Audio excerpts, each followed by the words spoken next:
Masechet Psachim, traité Psachim, Daf Mem Aleph, feuille numéro 41. Nous sommes à la feuille 40, 4 lignes avant la fin de la page. Amar Rav Huna Bered et Rav Yehuda Amar Rav Nachman Amar Shmuel. Rav Huna, fils de Rav Yehuda, dit au nom de Rav Nachman, au nom de Shmuel. Halacha Kedivre Chachamim. On suit l'avis des sages qui disent que si on a mis de la farine dans une sauce piquante, on peut la manger de suite, avant que ça ne fermente. On n'a pas besoin de la brûler immédiatement, comme l'avis de Rav Yehuda. Le Rav Nachman bar Yitzhak, le Rav Huna Bered et Rav Yehuda. Alors Rav Nachman bar Yitzhak a dit à Rav Huna, fils de Rav Yehuda, Acharoset kamamar ou Achardal kamamar? Est-ce que le maître a parlé dans le cas de la sauce à base de fruits mélangés, donc qui sont écrasés, mélangés avec du vinaigre et de l'eau, ou de la sauce moutarde? Amalel Maïnaf Kamina, il a dit, mais qu'est-ce que ça change? C'est pareil. L'idée Rav Kahana, il a dit, la différence, c'est par rapport à l'enseignement de Rav Kahana, Rav Kahana, parce que Rav Kahana dit, Machloket et Torah Chardal. Toute la discussion, c'est lorsque la farine, on l'a mise dans une sauce moutarde, avant le Torah Haroset, mais si on l'a mise dans une sauce à base de fruits écrasés avec du vinaigre et de l'eau, il dirait Akol Yisaref Miyad. D'après tout le monde, il faut la brûler de suite. Amarlelo Shmi'ali, Klomar lo Svirali.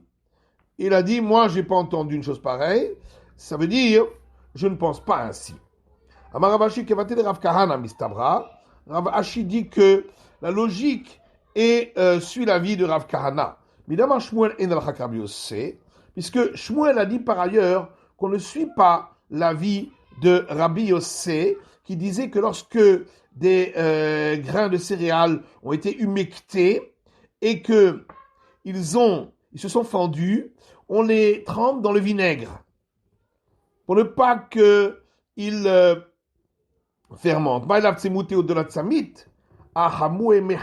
Donc, puisqu'on ne tient pas comme lui, donc ça veut dire qu'on considère que le vinaigre n'empêche pas de fermenter et il ne contracte pas le grain.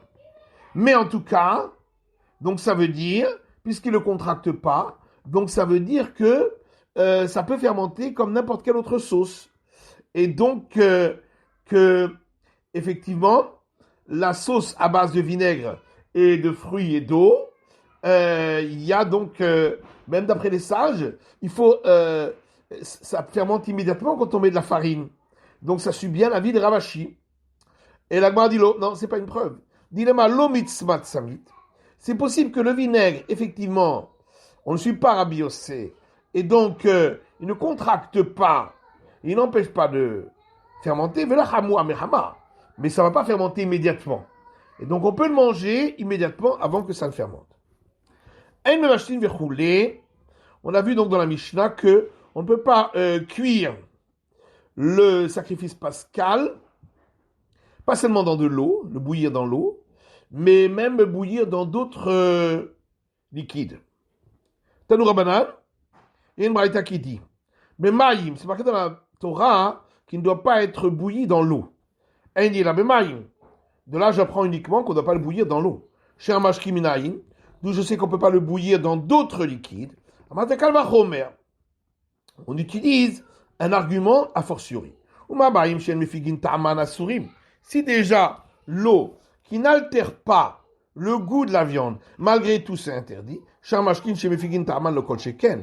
s'agit d'autres liquides qui vont altérer le goût de la viande, à plus forte raison que c'est interdit.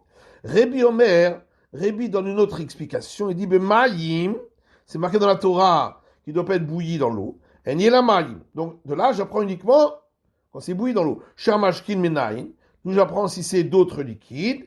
Parce que le verset dit, ou bachel mevushal, ni bouilli qui a été bouilli. Pourquoi une répétition? Mikol makom, pour dire, quelle que soit la manière de le bouillir, pas seulement dans l'eau. Maï benayou, quelle est la différence entre les deux explications ici? Ika benayou tzli kadar.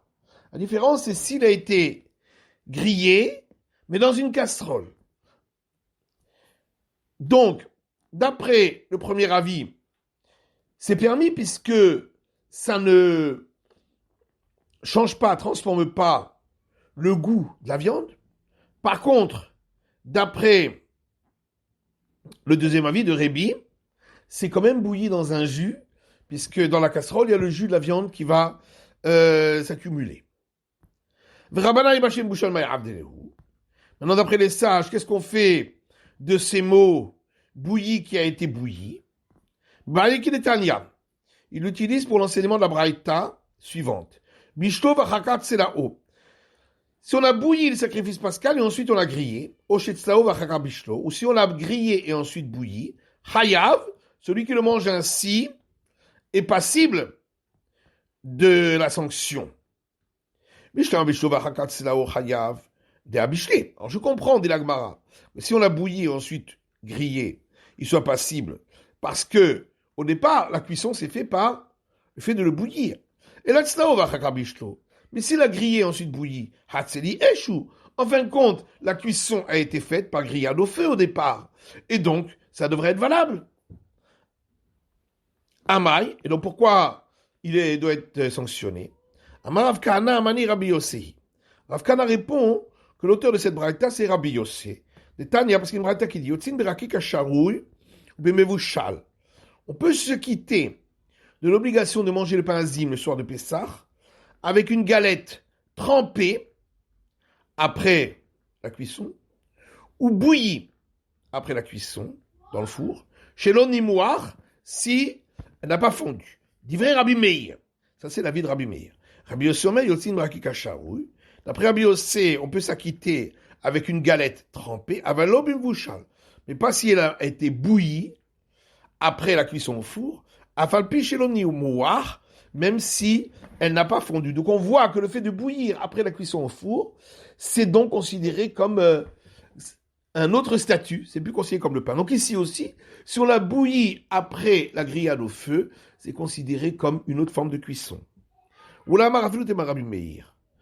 dit, on peut même dire que l'avis de notre braïta, c'est celui de Rabbi Meir.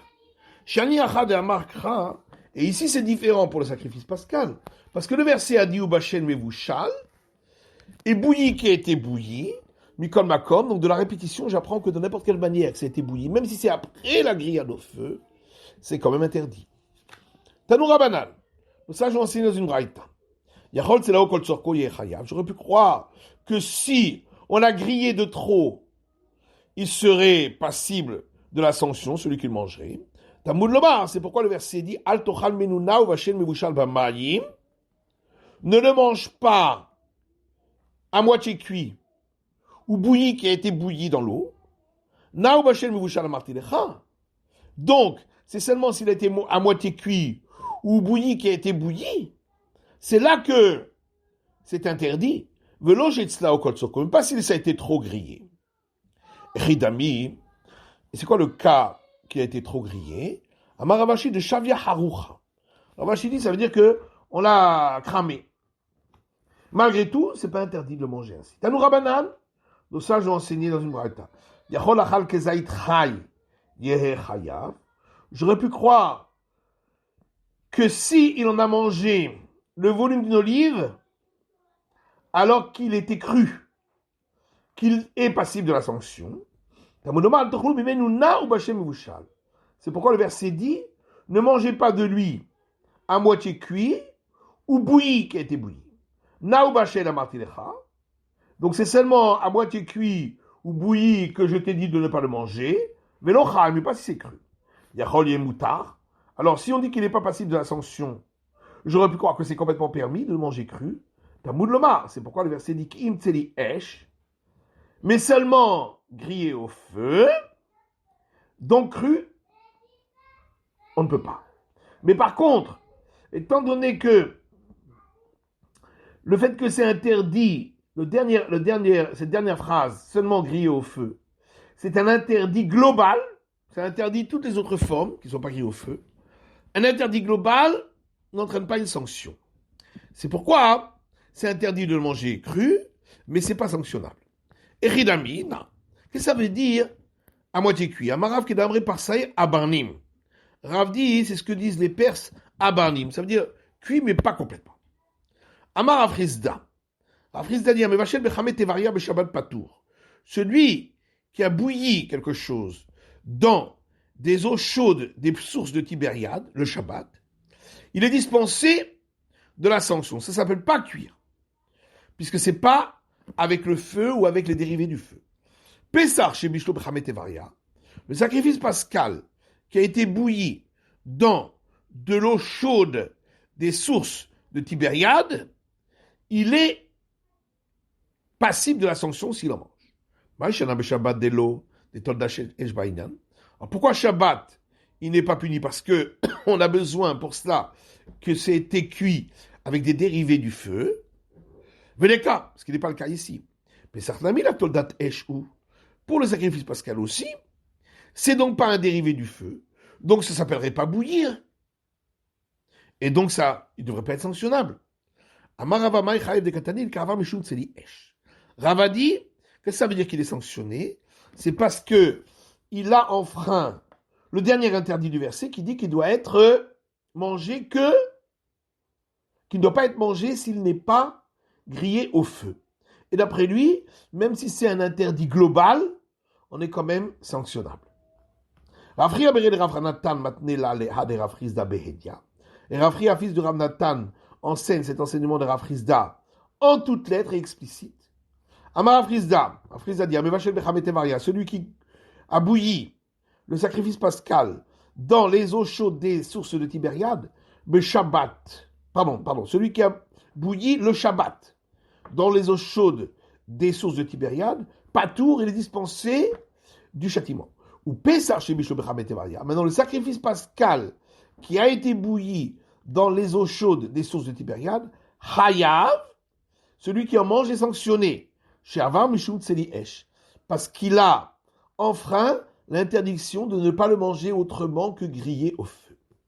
Amarava Chalonna, Rava dit, celui qui l'a mangé, le sacrifice pascal, à moitié cuit.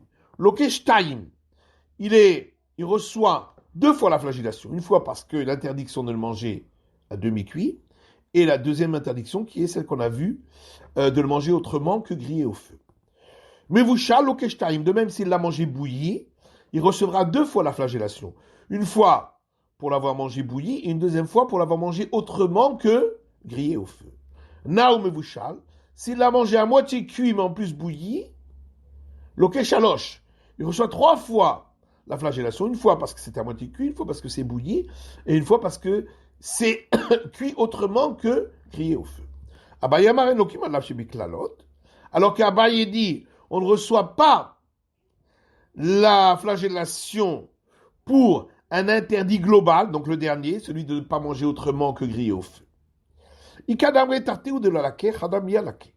Alors certains disent, concernant la vie de Abaye, que c'est seulement lorsqu'il y a, comme ici, 2 fois la flagellation, donc une fois pour un interdit global, c'est là qu'on dit qu'il ne reçoit pas la flagellation pour cet interdit. Mais s'il n'y avait que un seul interdit qui était l'interdit global, il recevrait la flagellation. Alors que d'après d'autres, même si c'est que une seule flagellation qu'il doit recevoir, qui est pour l'interdit global, même celle-là, il ne la recevra pas, parce que c'est un interdit global.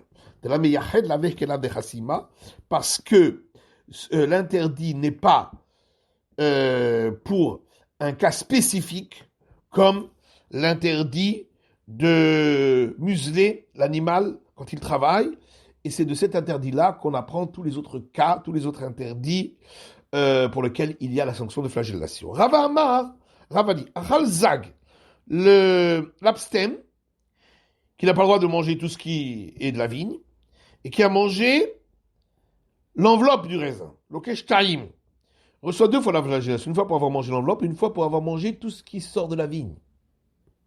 Hartsan, s'il a mangé des pépins de raisin, l'okesh taïm, là aussi, reçoit 2 flagellations, une fois pour le pépin, et une fois pour le fait qu'il a mangé les produits de la vigne. Zag vechartsan, s'il a mangé l'enveloppe et le pépin, l'okesh shalosh, il reçoit 3 fois la flagellation, une fois pour l'enveloppe, une fois pour le pépin, et une fois pour les produits de la vigne. Abayama Elokim alav shibiklalot. Abaye dit, il n'y a pas de flagellation pour un interdit global, donc l'interdit de manger les produits de la vigne, pour cela, il n'y a pas de flagellation. Ikadam retarteu de la laquée. Là aussi, il y a la même discussion sur la vie d'Abaye. Certains disent, c'est que lorsqu'il y a 2 flagellations, dont l'une qui provient d'un interdit global, c'est là qu'on dit qu'il ne reçoit pas la flagellation pour l'interdit global. Mais s'il n'y avait qu'une seule flagellation pour l'interdit global, là, il la recevra. Et d'autres disent, même quand c'est une seule flagellation, pareil, il ne la reçoit pas si c'est d'un interdit global. Parce qu'il ne s'agit pas d'un interdit spécifique comme l'interdit de museler l'animal, comme on l'a vu. Tanou Rabanan. Donc ça, je vais enseigner dans une braïta.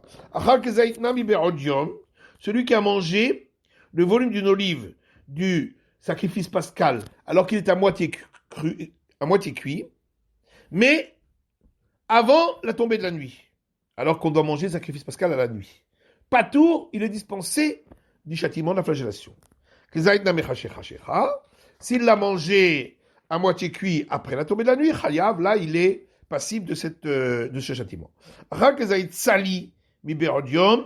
S'il a mangé le volume d'une olive du sacrifice pascal alors qu'il était grillé, quand il faisait encore jour, l'eau passal aswo bene haboura.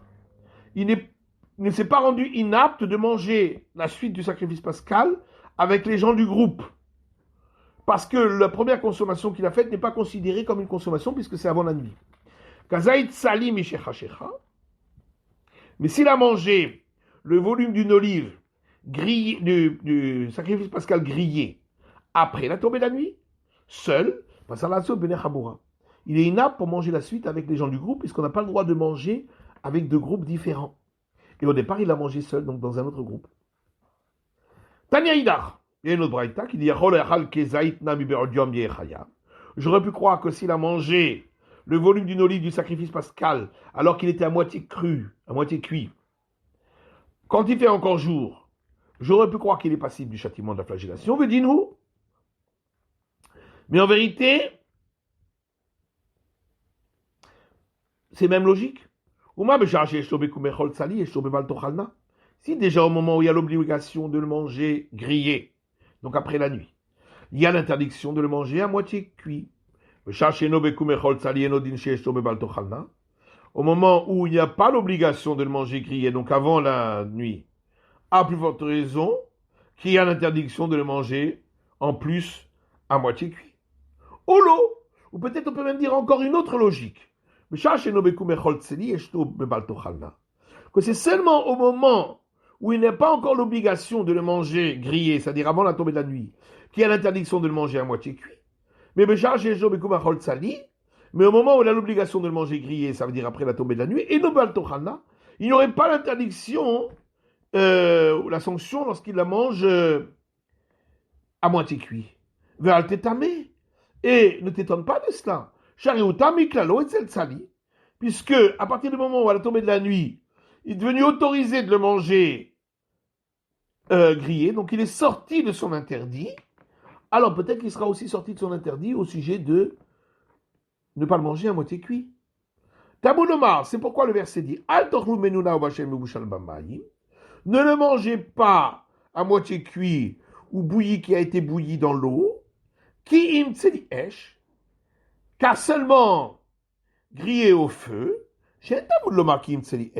le verset n'avait pas besoin de dire car seulement grillé au feu, puisque ailleurs le verset a déjà dit qu'il doit être mangé grillé au feu. Pourquoi le verset a dit car seulement grillé au feu? Que c'est seulement au moment où il a l'obligation de le manger grillé, ça veut dire après la tombée de la nuit, qu'il y a l'interdiction de le manger à moitié cuit. Mais au moment où il n'y a pas l'interdiction, où il n'y a pas encore l'obligation de le manger grillé, il n'y a pas encore l'interdiction de le manger à moitié, il n'est pas encore sanctionné pour l'avoir mangé à moitié cuit. Rabbi Omer, Rabbi lui, il apprend d'ailleurs, il dit Krani Bachel. Le verset aurait pu dire que c'est interdit bouilli. Matamuloma mevushal. Pourquoi le verset a rajouté qui a été bouilli? Parce que j'aurais pu croire que c'est seulement lorsque il a été bouilli après la tombée de la nuit. Si c'était bouilli avant, dans la journée, Minaïndu, je sais que c'est interdit aussi. C'est pour ça que le verset dit bouilli qui a été bouilli, Mikol Makom, quel que soit le moment où il a été bouilli. La Gemara dit, mais cette répétition bouillie qui a été bouillie, Rébi l'a déjà utilisée pour apprendre de là que l'interdiction est même pour celui qui a été grillé dans une casserole ou pour bouilli avec d'autres liquides. Mais si c'était que pour apprendre cette règle-là, cet enseignement, le verset aurait pu dire, répéter 2 fois le même mot. Bouilli, bouilli, ou qui a été bouilli, qui a été bouilli. Maï bachel me bouchal. Pourquoi le verset dit bouilli qui a été bouilli? Shmat bina tarté. C'est pour m'apprendre les 2 enseignements de Rébi. Tanou Rabbanan, nos sages enseignent dans une braïta. Achal tzanim be'odium, chaya. Celui qui a mangé du sacrifice pascal, grillé, lorsqu'il fait encore jour, il est passible du châtiment. S'il a mangé du sacrifice pascal à moitié cuit après la tombée de la nuit, Chayav, il est aussi passible du châtiment. On a parlé du cas où il a mangé grillé dans la journée, à côté du cas où on a mangé à moitié cuit après la tombée de la nuit. Manabelav, donc de la même manière que à moitié cuit, quand on a mangé après la tombée de la nuit, on a enfreint un interdit pour lequel il y a la sanction de la flagellation. Avtsali belav, donc pareil, si on a mangé grillé dans la journée, on est passible de la flagellation. Alors, effectivement, pour le fait de l'avoir mangé à moitié cuit, c'est écrit dans le verset, ne mangez pas à moitié cuit. Et la tsali minalan, mais d'où sait-on qu'on n'a pas le droit de le manger grillé avant la tombée de la nuit?